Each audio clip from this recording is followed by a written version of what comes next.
Márton Mészáros réalise en 1976 le film 9 mois, son sixième long métrage parmi les 23 autres qu'elle a réalisés jusqu'à aujourd'hui.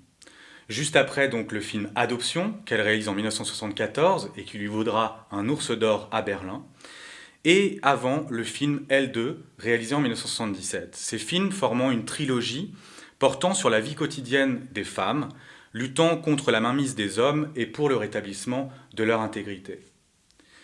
Marta Mészáros est née en 1931, elle vit une enfance extrêmement difficile, elle est orpheline, elle est adoptée par une mère adoptive donc en Union soviétique. Elle revient en Hongrie en 1945, mais c'est pourtant à Moscou qu'elle décide d'étudier la mise en scène cinématographique.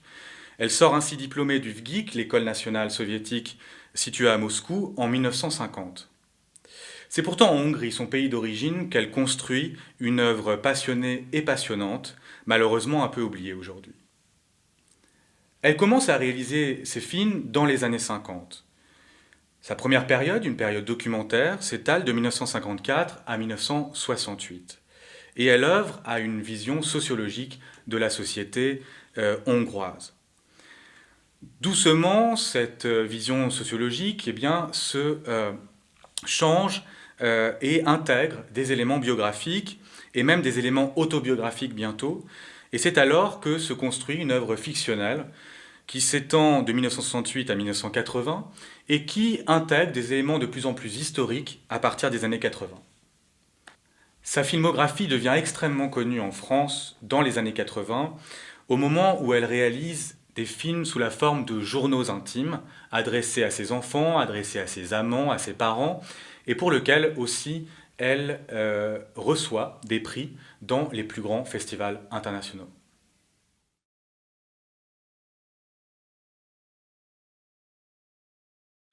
En 1977, Marta Mészáros affirme, je cite, « En Hongrie, aujourd'hui, selon moi, peu importe que je sois une femme quand il s'agit de réaliser des films.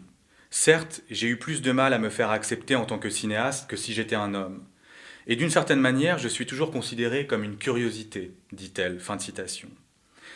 Tel est le sort réservé à une femme cinéaste pendant l'ère communiste, à savoir jouir d'une égalité de principe et affronter une inégalité de droit, provoquée en particulier par le moralisme ambiant. À l'instar de la polonaise Agnieszka Holland ou de la soviético-ukrainienne Kira Moratova, bien Mészáros fait partie des quelques-unes à être parvenues à construire une filmographie d'une très grande qualité et ayant atteint une renommée internationale. Mészáros fait très tôt de la condition des femmes l'un des sujets centraux de ses films, et c'est le cas pour 9 mois, dans lequel l'immense actrice Lili Monori joue le rôle titre, celui de Yulia, ou Yuli, une jeune femme qui se laisse séduire par János, le contremaître d'une briqueterie.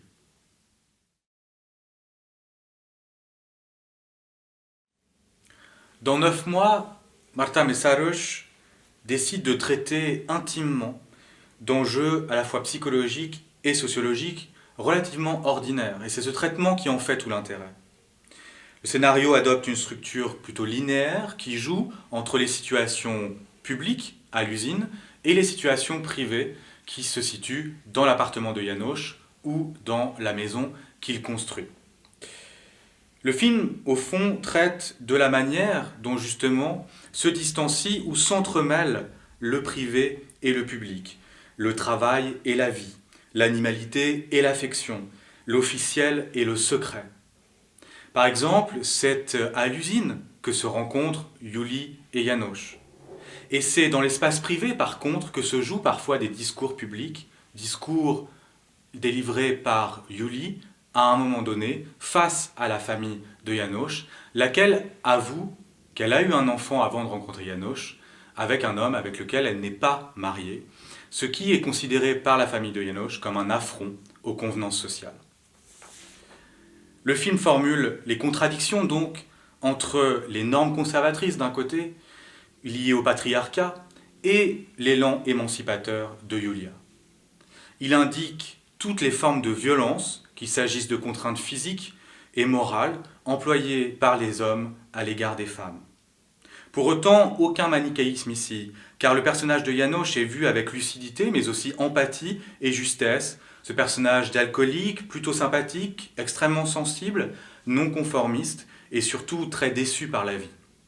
Je note ici que ce rôle est joué par l'acteur polonais Jan Nowicki, qui arbore constamment une mine plutôt tiraillée, aussi brute que candide.